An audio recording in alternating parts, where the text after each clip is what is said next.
lah putih buat sadonya Ustaz dek memikian negara ke ada orang enak pakai ini nah merah enak dia nak dulu lalu tukang bakso kan sholat enggak susah dia bu ya susah sholat bu wuduk susah enggak wuduk tuh gampang yang susah tuh apa memasang badak balik sudah sholat dengan lama Ustaz bolehkah kita berwuduk dalam kondisi telanjang dia mau tanya Pak sudah mandi langsung baulut kan ini banyak sudah mandi langsung baulut boleh Ustaz wajah sampai tulang rahang saja lewat tulang rahang aurat makanya perhatikan betul aurat bawah dagu ketika sholat terutama Nabi berwudu satu mud air berarti paling-paling cuma 2/3 gelas 100 mili paling-paling kenapa bisa berwudu sebanyak itu airnya Ustaz? Karena itu tadi orang yang jarang menemukan air tahu berharganya air orang berniat untuk melakukan sesuatu dapat pahala kenapa bisa dapat pahala? Karena niat itu diiringi perbuatan. Assalamualaikum warahmatullahi wabarakatuh.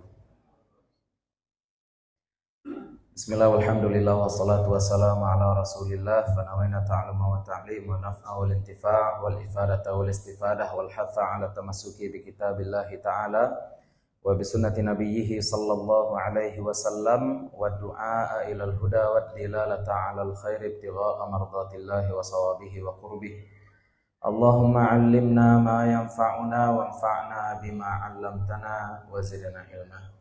Bapak-bapak, ibu-ibu, para jamaah, para guru yang dimuliakan Allah, bersyukur kehadirat Allah Subhanahu wa taala. Salawat dan salam mudah-mudahan selalu tercurah untuk Nabi Muhammad sallallahu alaihi wasallam.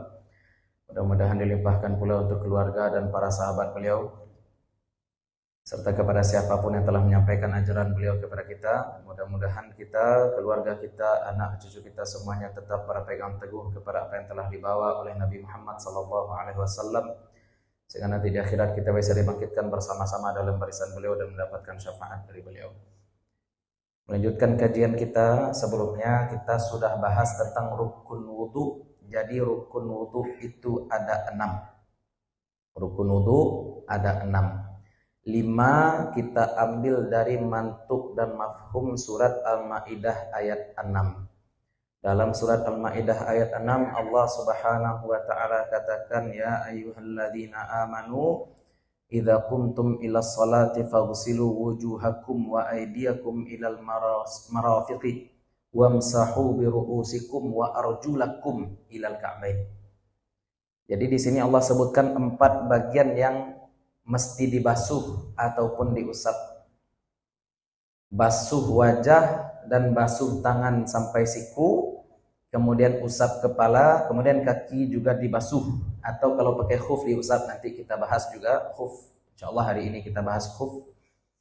Kemudian waw dalam ayat tersebut adalah litartib untuk menyatakan urutan sehingga wajah dulu baru tangan baru kepala baru kaki, tidak boleh terbalik-balik. Nah, itu rukun selanjutnya yaitu tertib. Ditambah dengan niat yang merupakan identitas bagi ibadah yang kita lakukan.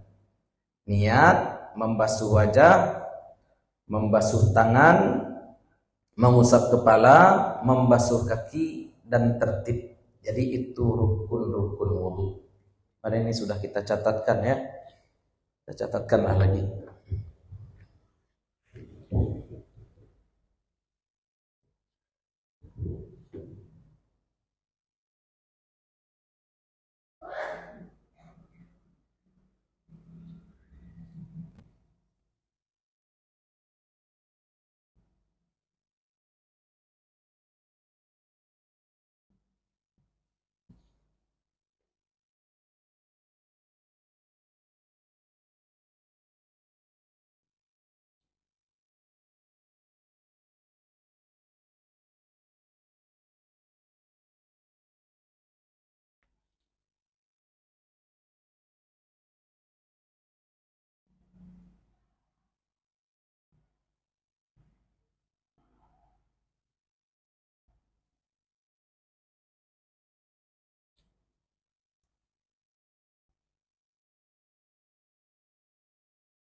Jadi dari rukun ini kita bahas dulu niat. Niat itu adalah kita memberikan identitas bagi ibadah yang kita lakukan. Bisa jadi seseorang membasuh muka, membasuh tangan, niatnya bukan untuk mengangkat hadas. Boleh jadi niatnya hanya sekedar tabarrud atau untuk mendinginkan badan. Atau menghilangkan kantuk. Dia haid, contoh. Ini perempuan haid. Ya, belajar, ngantuk. Ngapain dia? Nah, baulu cik lu. Baulu untuk apa? Berwudu bukan untuk mengangkat hadas. Tapi untuk meningkatkan konsentrasi boleh jadi. Atau panas, mau mandi nanggung, kemudian dia karena panas ingin mendinginkan badan, ya sudah tabarrud niatnya. Kapan wudhu itu menjadi ibadah? Kalau diniatkan untuk mengangkat hadas. Maka di sini kita katakan penting ya, niat itu memberikan identitas bagi ibadah yang kita lakukan. Apalagi jika ibadah itu terhitung dua, bisa jadi ibadah itu adalah sekedar kebiasaan atau memang ibadah.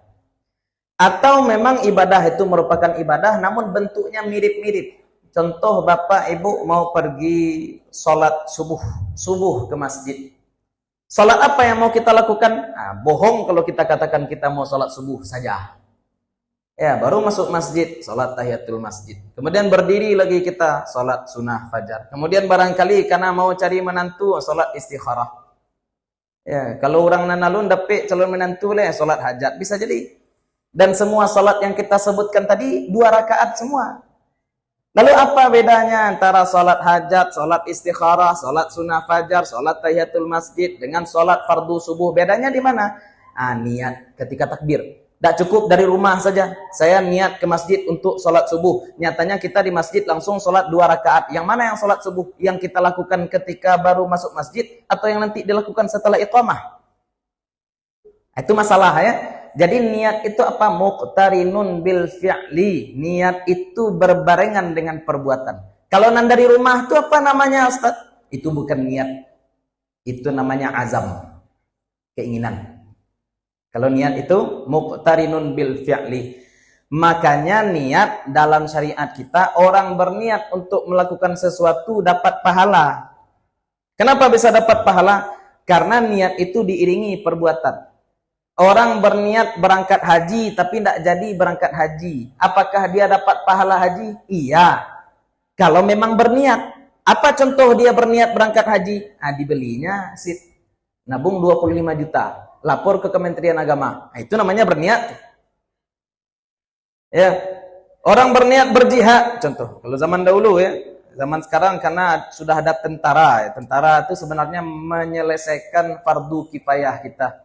Walaupun memang kita kalaupun bersiap ya tafadhalu ya jihad wa a'iddu lahum mastata'tum min quwwah, bersiap berjihad. Ternyata ujung-ujungnya tidak ikut berjihad. Umpama Imam Syafi'i, walaupun Imam Syafi'i sepanjang hidupnya tidak pernah ikut berperang, akan tetapi beliau tetap dapat pahala jihad. Kenapa? Karena beliau bersiap. Persiapan beliau apa? Beliau itu ahli memanah. Ya, ada orang seperti itu. Berniat tapi tidak beramal. Ya, amal tujuannya itu tidak dia lakukan tapi tetap dapat pahala. Kenapa bisa tetap dapat pahala? Karena muqaddimah amal sudah dia lakukan. Ya, muqaddimah amal sudah dia lakukan. Kalau untuk haji nabung, untuk sedekah bawa duit. Ya, kalau kita niat sholat subuh, pasang alarm malam dulu. Itu baru berniat namanya. Ya, tapi bangun setiap hari jam 8 tadi. Kenapa bangun jam 8 terus? Ya mulai berniat sebenarnya ke sembahyang subuh Ustaz. Bukti niat. Tidak ada bukti niat, tidak ada usaha sedikit pun, berarti ya tetap tidak dapat pahala jadinya. Ya, mesti ada usaha untuk itu. Muqtarinun bil fi'li, beriringan dengan perbuatan baru itu bisa disebut niat. Tapi kalau keinginan saja tanpa ada amal, tanpa diiringi dengan perbuatan, itu namanya azam. Azam. Jadi beda ya. Satu niat, satu lagi azam. Azam itu keinginan biasa. Kalau niat itu keinginan diiringi perbuatan. Nah, sama dengan wudu juga. Kapan niat wudu? Ketika awal basuhan, membasuh wajah. Nah, jadi kita eling lah istilahnya. Niat itu sebenarnya cukup kita sadar bahwa ketika kita membasuh wajah, maka niat kita adalah basuhan saya ke wajah ini tujuannya untuk mengangkat hadas. Nah, seperti itu. Kalau ingin dibahasakan, nawaitul wudu'a li raf'il hadatsil asghari, seperti itu. Sengaja aku berwudu untuk mengangkat hadas kecil.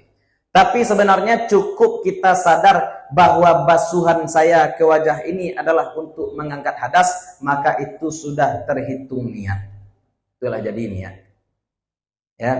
Jadi niat itu tidak susah sebenarnya. Ustaz, perlukah niat menyebutkan lillahi ta'ala? Tidak perlu.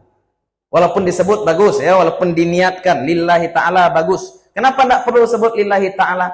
Karena aslinya semua perbuatan muslim itu lillahi ta'ala. Sesuatu yang sudah jelas tidak perlu lagi disebutkan. Ya, sesuatu yang sudah jelas tidak perlu lagi disebutkan. Tapi kalau yang tidak jelas remang-remang seperti tadi, sholat 2 rakaat. Ini sholat apa nih? Sholat tahiyatul masjid kah? Sholat sunnah fajar kah? Sholat sunnah wudhu kah? Sholat subuh kah? Nah, makanya kita mesti berikan ya identitas. Ini sholat 2 rakaat fardu fajar atau fardu subuh. Ini sholat 2 rakaat sunnah fajar. Ini sholat 2 rakaat tahiyatul masjid dan seterusnya. Ya, untuk tamyiz, membedakan antara satu ibadah dengan ibadah lain, atau untuk membedakan antara ibadah dengan sekedar adah atau kebiasaan. Itu niat. Nah, sekarang masalah membasuh wajah. Waslul wajhai. Ya, waslul wajah. Membasuh wajah. Nah, ini ada 2 yang perlu kita sadar dulu ya. Wajah dan membasuh. Membasuh ini mengalirkan air. Kalau mengusap itu menyampaikan basah.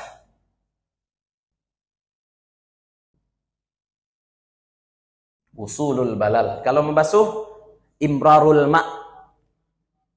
Airnya mengalir. Mengalir itu bagaimana Ustaz? Bentuk mengalir sungai? Enggak, itu lebay pula. Ya, ini misalkan tangan, kita ambil air 1 tampungan, kemudian kita gosok ke tangan kita. Ada 1 menetes, walaupun cuma 1 tetes dari tangan kita, itu namanya sudah membasuh. Makanya Nabi SAW berwudu pakai air cuma 1 mud, cuma 1 tampung tangan seperti ini, Mbak. Bu, kalau ibu wudu air berapa pakai? Basuh muku 3 gayuang, basuh tangan suhu 3 gayuang, tangan kita 3 gayuang. Enggak, akulah sadorom. Ya, sekeluarga sadorom. Nabi berwudu 1 mud air, 1 mud air berarti paling-paling cuma 2/3 gelas, 100 mili paling-paling. Kenapa bisa berwudu sebanyak itu airnya, Ustaz? Karena itu tadi, orang yang jarang menemukan air tahu berharganya air. Nah, jadi berwudunya seperti itu. Basuh muka, air memang setampuan tangan ketik lah. Basuh muka. Menetes 1-2 tetes sudah membasuh namanya, sudah. Basuh tangan juga seperti itu. Ambil air sedikit, sudah menetes air, dah. Nah, itu namanya membasuh. Basuh tangan kiri, menetes air 1-2 tetes, sudah membasuh namanya. Ya. Nah, jadi itu mengalirkan air. Jadi standar mengalirkan air ini apa? Ada yang menetes. Ada yang menetes.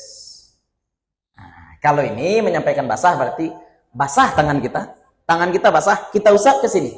Airnya tidak ada yang menetes. Nah, itu sudah mengusap namanya tuh.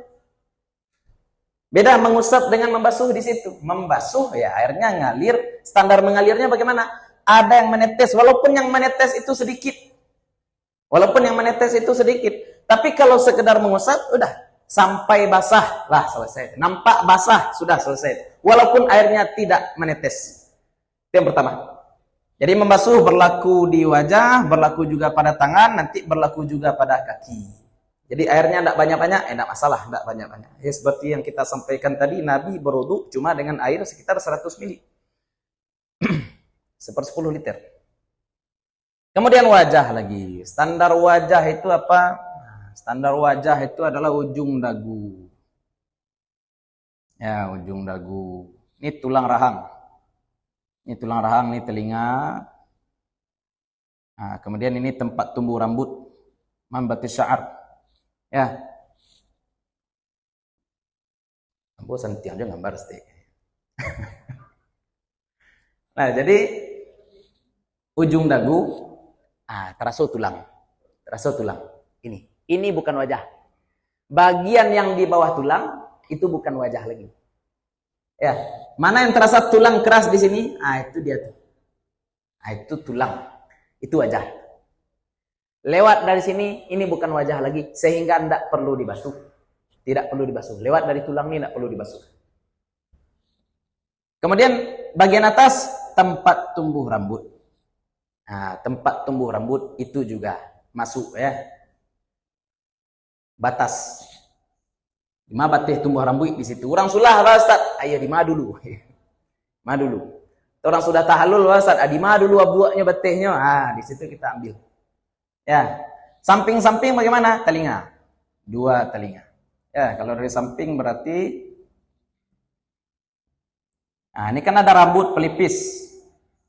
Nah ini ada rambut di pelipis. Nah ini jadi masalah sedikit ya, tentang masalah rambut di pelipis.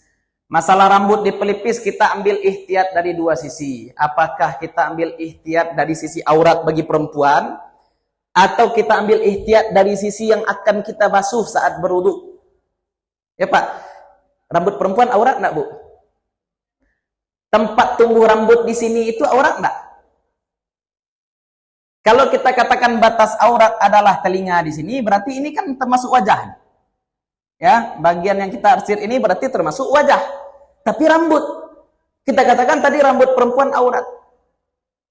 Ya, rambut perempuan aurat. Sedangkan di sini wajah juga. Batu Ustaz. Apakah dibasuh atau tidak? Nah, ihtiyat. Untuk batasan aurat perempuan ini bagian tetap mesti ditutup. Akan tetapi untuk bagian yang akan dibasuh saat berwudu ini sebagian pelipis sampai telinga sini ini dibasuh. Ya. Bagian itu kira-kira. Dilalukan tangan dari atas sampai ke telinga, itu dibasuh juga. Itu untuk masalah batas wajah samping. Kalau atas jelas tadi tempat tumbuh rambut sampai tulang rahang. Bagian samping telinga sampai telinga. Untuk masalah pelipis ihtiyat, batasan aurat perempuan kita tutup, tapi untuk berwudu tetap juga dibasuh. Nah itu tentang standar wajah, batasan wajah. Ada pengecualian? Ada. Apa pengecualiannya? Orang yang berjenggot lebat maka tidak perlu membasuh kulit di bawah jenggotnya yang lebat. Ada orang brewok ke basuh awaknya ke Bu Gurambe. Tapi sampai ke pipi Pak. Ada orang janggut di siku saja. Ada orang jenggotnya sampai ke pipi-pipi. Tapi labe, ya labe janggutnya di pipi. Maka orang seperti ini tidak perlu dia membasuh muka sampai mode-mode itu, tidak perlu. Tidak perlu sampai ke kulit. Kalau mandi perlu ya. Kalau dia mandi wajib mesti sampai ke kulit di bawah jenggot, mesti kalau dia mandi. Tapi kalau berwudu dan jenggotnya lebat, cukup basuh muka dan jenggot diusap saja seperti ini, sah. Ya, itu untuk orang jenggotnya lebat. Kalau janggut mau diambil di bawah. Ya, dia ustaz cik semua. Ya. Dulu ambo pernah janggut, tapi janggut di pipi tidak labik nah. Janggut di pipi tidak labik mana, jadi yo tetap ya. Tapi kalau lebat nampak, maka orang-orang seperti itu tidak perlu dia membasuh kulit pipinya. Andai jenggotnya sampai ke pipi tidak perlu.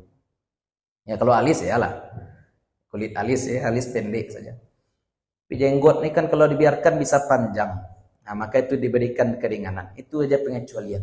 Ustadz, kalau ada perempuan jenggotnya lebat, ada Ustadz? Ya ada juga. Tapi kok ya ganji ya nak. Padusi bajanggut maka harus ya. Perempuan berjenggot tuh ya kalau bisa hilangkan jenggotnya. Jangan kecil lo kok sunah tuh aja mandi itu. Ya sunah laki-laki itu. Ya. Oke, jadi itu pembahasan tentang batasan wajah. Sebenarnya kalau bahasan fikih dulu kita belajar Umdatus Salik dengan Syekh Mustafa dijelaskan 10 bulu yang tumbuh di wajah. Nah. Tapi ikokolah, ini batasan normal. Batasan normal kalau kita belajar tentang wajah. Nah, sekarang bapak-bapak ibu-ibu ya, ini terutama untuk ibu-ibu. Berarti wajah itu cuma sampai tulang rahang. Lewat dari rahang itu aurat. Ibu, Wajah sampai tulang rahang saja. Lewat tulang rahang, aurat. Makanya perhatikan betul aurat bawah dagu ketika sholat terutama. Terutama ketika sholat, perhatikan betul aurat di bagian bawah dagu.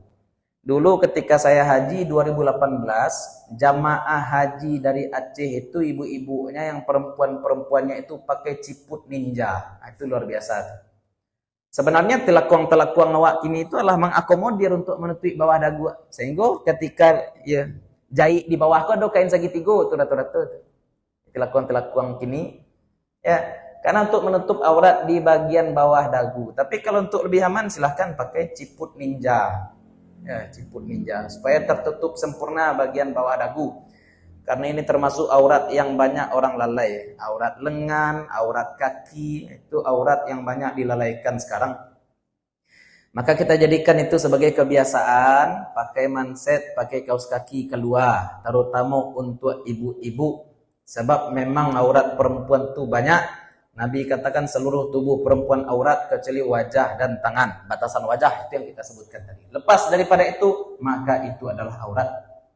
Nah, jangan sampai kita lalai menutup aurat. Itu rukun yang kedua, membasuh wajah. Nanti kita bahas syarat wudu ya. Ustaz, ambo pakai lipstik lesah baulu ambo, nanti kita bahas dalam masalah syarat-syarat wudu.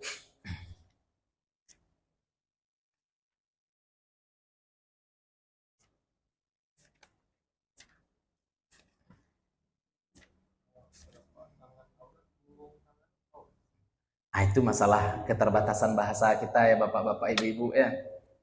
Telapak tangan aurat enggak? Dalam bahasa Arab itu sebenarnya bukan telapak tangan, disebutnya apa? Kaf. Ya, kafun. Kaf itu apa? Ini tangan. Ini tangan. Nah, ada tulang di sini. Ada tulang di sini. Ini namanya ku'. Nah, ini namanya kaf. Semua bagian yang lepas dari tulang ini namanya kaf. Kira-kira terjemahannya dalam bahasa Indonesia apa tuh, Pak? Bukan telapak tangan. Ini pergelangan tangan ya. Ini batasan ini namanya pergelangan tangan. Sesuatu yang lewat dari pergelangan tangan itu namanya apa? Bahasa Arabnya kaf. Tapi kita mau alih bahasakan ke dalam bahasa Indonesia tidak bisa. Karena kita mesti sebut dua-duanya. Mencakup telapak tangan dan punggung tangan. Itu keterbatasan bahasa. Dan kita tidak nafikan. Ya, memang makanya belajar agama jangan dari terjemahan, gak rumit juga. Orang kini suku terjemahan sadonya. Kaf itu adalah ini. Sedangkan telapak tangan itu adalah batnul kaf. Ya, batnul kaf. Punggung tangan zahrul kaf. Itu dua-duanya, telapak maupun punggung tangan. Makanya kalau saya pribadi lebih suka menerjemahkan kaf itu apa? Tangan, dah selesai. Batasan tangannya mana? Tergantung. Batasan tangan yang akan dipotong ketika orang mencuri, ku', pergelangan tangan. Batasan aurat perempuan, pergelangan tangan. Batasan tangan yang dibasuh ketika berwudu, sampai siku. Ya, ibu sebelum makan cuci tangan dulu. Sampai mana batih ibu cuci tangan? Jangan sama lo je bau luak enggak. Ayah cabut basuh awak keteknya, ambil lah iya. Pakai makannya. Ya. Itu tuh balik kepada uruf ya enggak. Tahu sama-sama tahu sajalah. Itulah istilahnya, sama-sama tahu sajalah kita. Kalau disebut tangan saat membahas aurat, maka kita ambil batas minimal tangan, yaitu pergelangan tangan. Ketika dibahas tangan dalam pembahasan wudu, maka kita ambil standar surat Al-Maidah ayat 6, yaitu sampai marafiq, sampai siku, dan seterusnya. Itu rukun yang kedua, membasuh wajah. Selanjutnya membasuh tangan sampai siku. Di sini juga terdapat sunnah Nabi SAW yang barangkali bisa kita terapkan. Ya, apa itu? Ibda'u bima bada'allahu bihi, kata Nabi dalam hadis Safa Marwa sebenarnya. Tapi al-ibratu bi umumil lafzi la bi khususis sabab. Nabi SAW katakan, mulailah dari apa yang Allah mulai. Dalam pembahasan sa'i, Allah mulai dari Safa baru Marwa. Maka orang sa'i mulai dari Safa dan Marwa. Tapi hadis tadi karena redaksinya umum, maka para ulama juga terapkan itu dalam permasalahan wudu. Sehingga ketika kita membasuh tangan, disunahkan untuk memulai membasuh dari ujung tangan. Ya. Kalau jokran misalkan dari ujung tangan, atau misalkan kita pakai gayung, sama dari ujung tangan ke siku. Boleh dari siku, Ustaz? Ya boleh juga, sah juga. Tapi afdalnya dari ujung tangan ke siku, Untuk masalah tangan, berarti ini menjawab juga ya bapak-bapak ibu-ibu ya. Ini menjawab pertanyaan bapak-bapak ibu-ibu. Banyak juga nih bertanya. Ustadz, bolehkah kita berwudu dalam kondisi telanjang? Dia mau tanya. Wah, sudah mandi, langsung bau luak. Kan ini banyak. Sudah mandi langsung bau luak. Boleh Ustadz. Telanjang itu artinya kan membuka aurat. Nah, sekarang ibu ketika berwudu, ibu kelensengan lengan atau tidak? Iyo, berarti terbuka aurat? Berarti boleh berwudu membuka aurat? Ya boleh dah, itu jauh. Jadi berwudu boleh membuka aurat. Karena syarat menutup aurat itu untuk apa, Ustaz? Untuk tawaf, ya wajib menutup aurat. Untuk sholat, betul wajib menutup aurat. Tapi berwudu tidak disyaratkan menutup aurat. Namun tetap kita sampaikan, aurat seorang muslim kalau dia sendirian walaupun tidak ada orang lain adalah sauatan. Aurat besar, tubul dan dubur tetap mesti ditutup walaupun kita sendiri. Tidak boleh dibuka kecuali ada hajat. Nanti kita bahas ya dalam syarat wajib, syarat sah salat. Salah satunya kan menutup aurat. Nah, di situ Imam Bajuri menjelaskan panjang lebar tentang aurat. Aurat ketika sendiri, aurat ketika bersama suami, aurat ketika berhadapan dengan mahram, aurat ketika berhadapan dengan wanita kafir, aurat ketika berhadapan dengan wanita muslimah, dan seterusnya. Ada 6 aurat bagi perempuan. Nanti kita bahas secara detail. Tapi untuk sekarang, kita tidak disyaratkan untuk menutup aurat saat berwudu. Namun tetap bapak-bapak ibu perhatikan, terutama ibu-ibu, kalau berwudu di tempat terbuka. Ya, bau luak ditampik terbuka.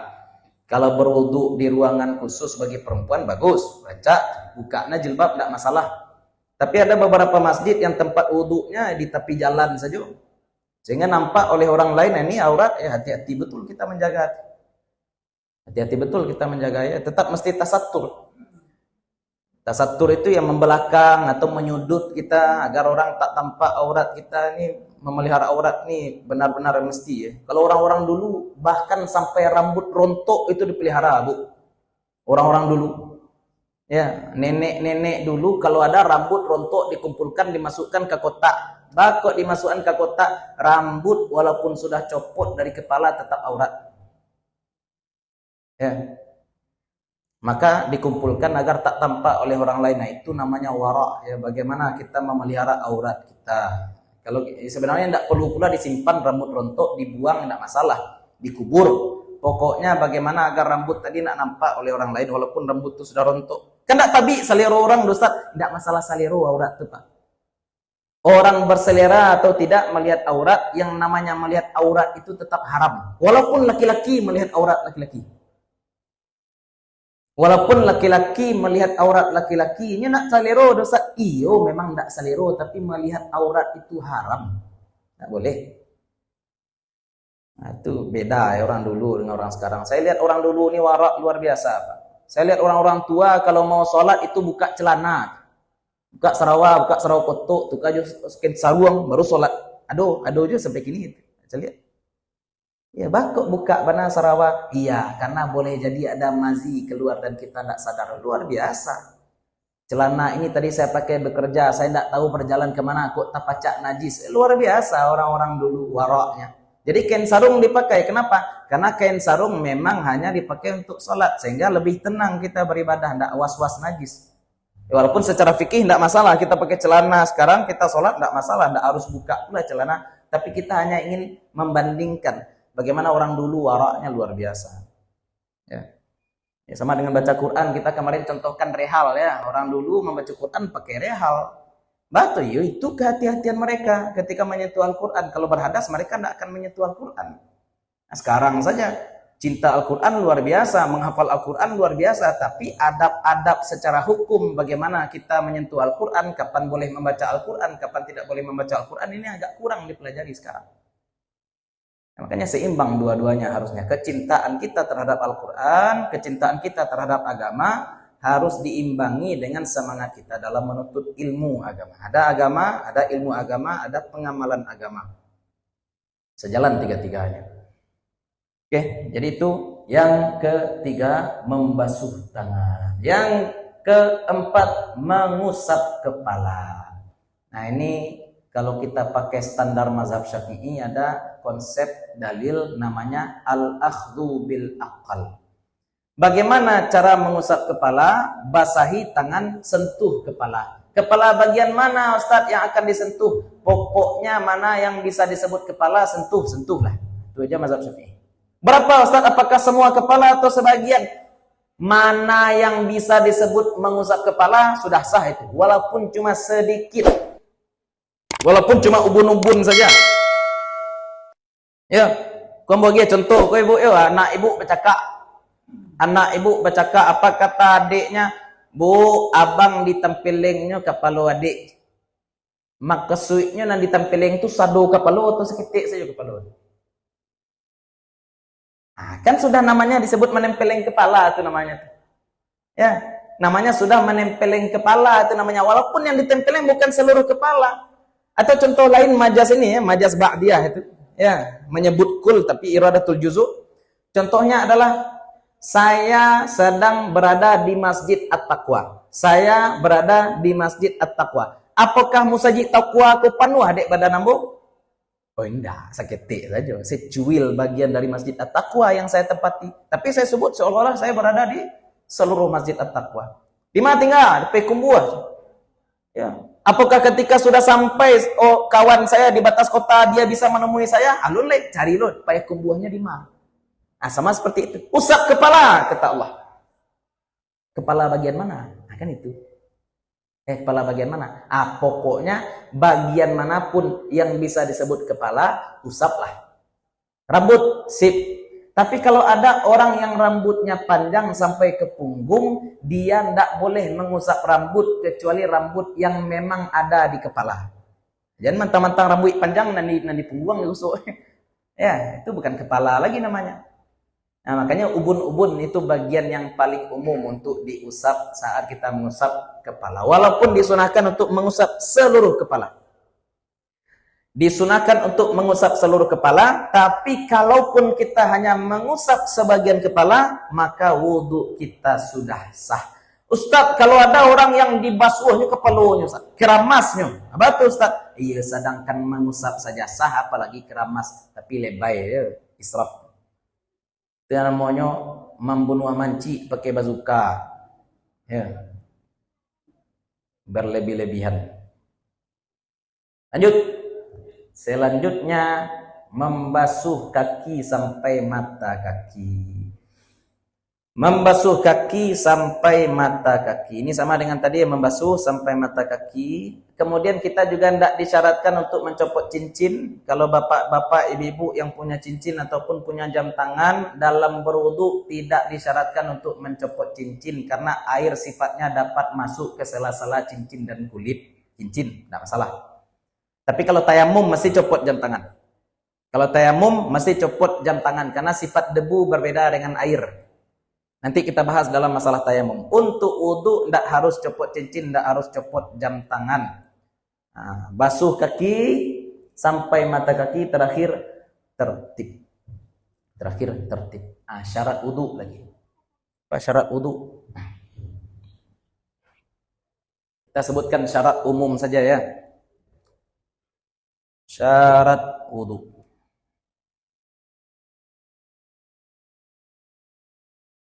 Satu, airnya mutlak. Air harus air mutlak. Tak boleh hanya pakai cuci piring.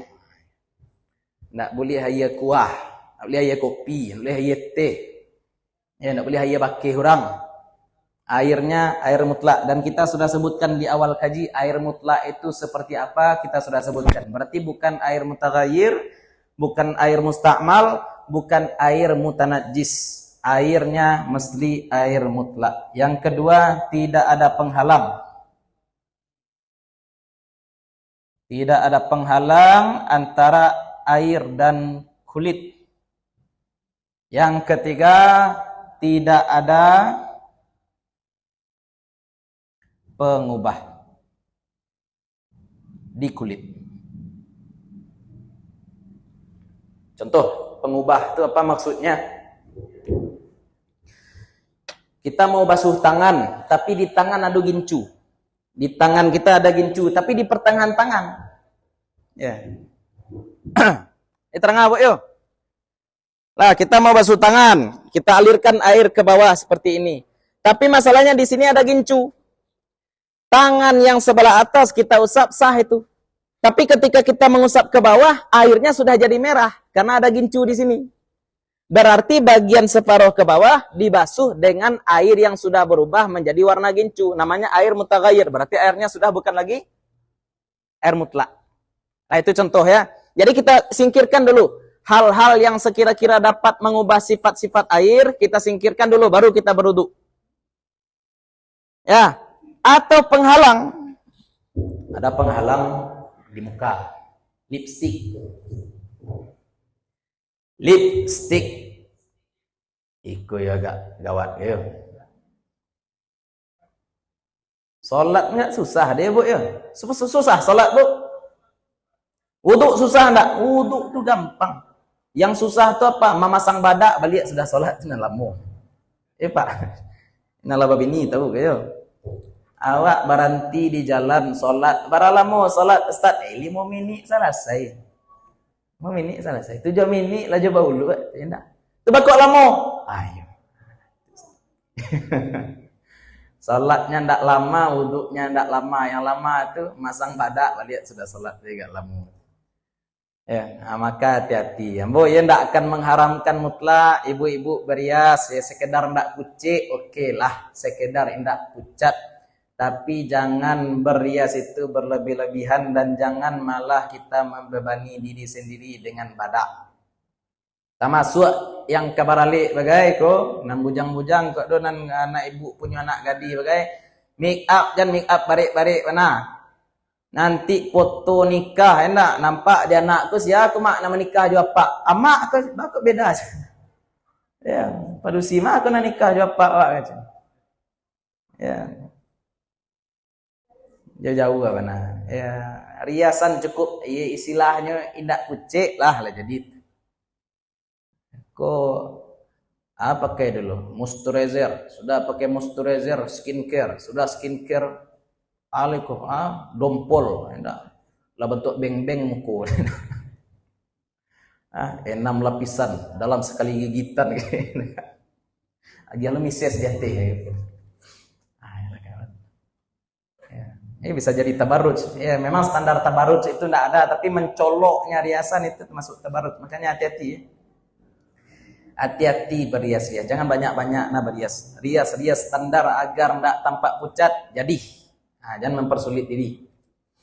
Lipstick itu menghalangi. Kenapa lipstick menghalangi? Karena ada jirim, ada tekstur lipstick.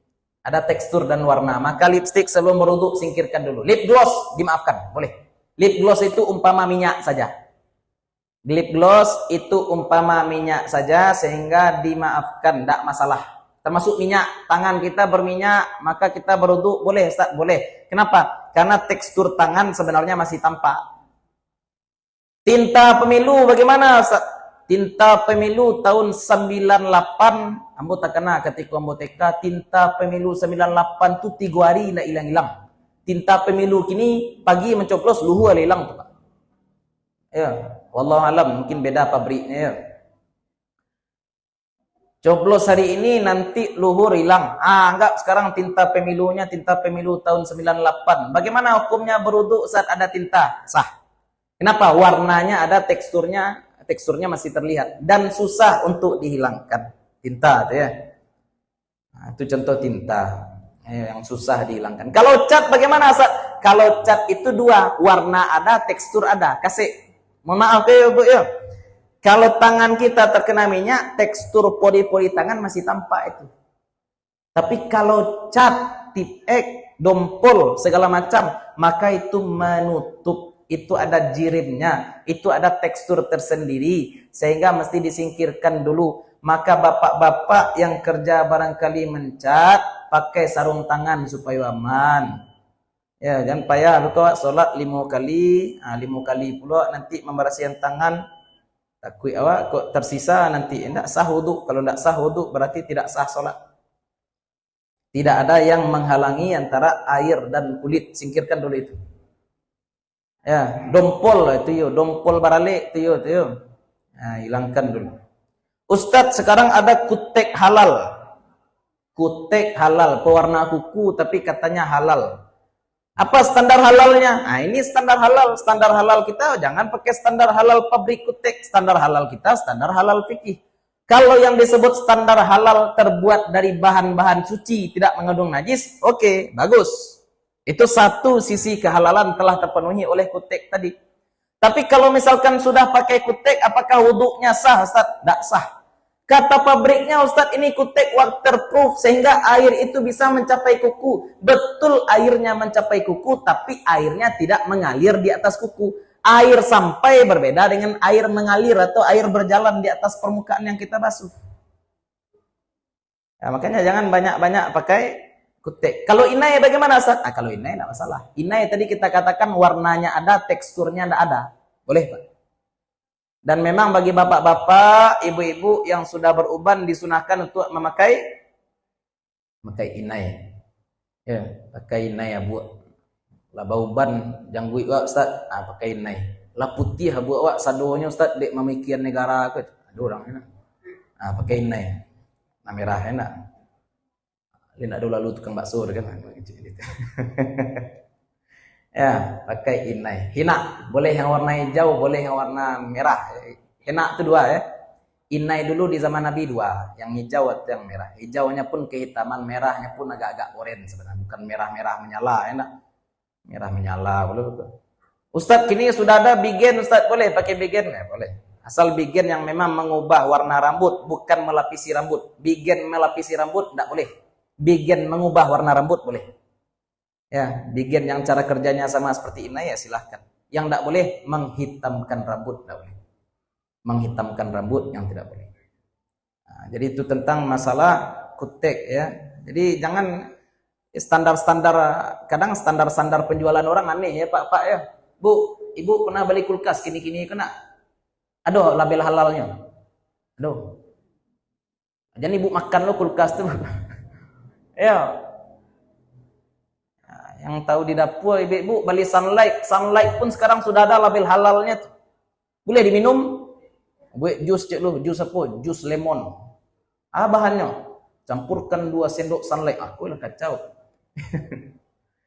Itu label halal maksudnya bukan halal dimakan, tapi maksudnya terdiri dari bahan-bahan yang suci, tidak ada najis. Sama dengan kutek tadi, kutek itu halal. Apa maksudnya kutek halal? Tidak ada bahan najis. Atau jilbab dulu yang heboh, jilbab halal. Kenapa ada jilbab halal? Maksudnya pewarna baju itu ternyata ada yang dibuat dari serangga, saripati serangga, warna merah terutama ya, dibuat dari saripati serangga. Dan kita katakan sebelumnya, semua bangkai itu najis kecuali ikan dan belalang. Serangga najis. Nah, itu yang menjadi pembahasan itu. Pewarna yang diambil dari serangga tadi kira-kira najis atau tidak? Kalau diambil dari tumbuhan, suci. Tapi kalau diambil dari hewan, tergantung. Itu yang perlu label halal untuk pakaian. Walaupun sebenarnya kita tidak perlu terlalu was-was juga ya. Aku baju ambo satu warnanya. Jangan was-was dulu tuh. Ya, al-aslu fil asya at-taharah. Asal segala sesuatu adalah suci. Jadi tidak usah was-was. Balikkan saja ke asal. Asal segala sesuatu adalah suci. Itu tentang rukun wudu dan juga syarat-syarat wudu. Sebenarnya kalau kita mengkaji kitab fikih yang lebih detail, syarat-syarat wudu itu banyak, tapi untuk praktek terapan cukup ini kita sampaikan syarat wudu. Insyaallah pertemuan selanjutnya kita akan membahas tentang khuf. Tidak terkaja berarti malam ini membahas khuf ya. Kita bahas al-mashu alal khuf, mengusap khuf. ini memang biasanya dilakukan di negeri-negeri yang ada musim dinginnya untuk menjaga kaki dari suhu dingin.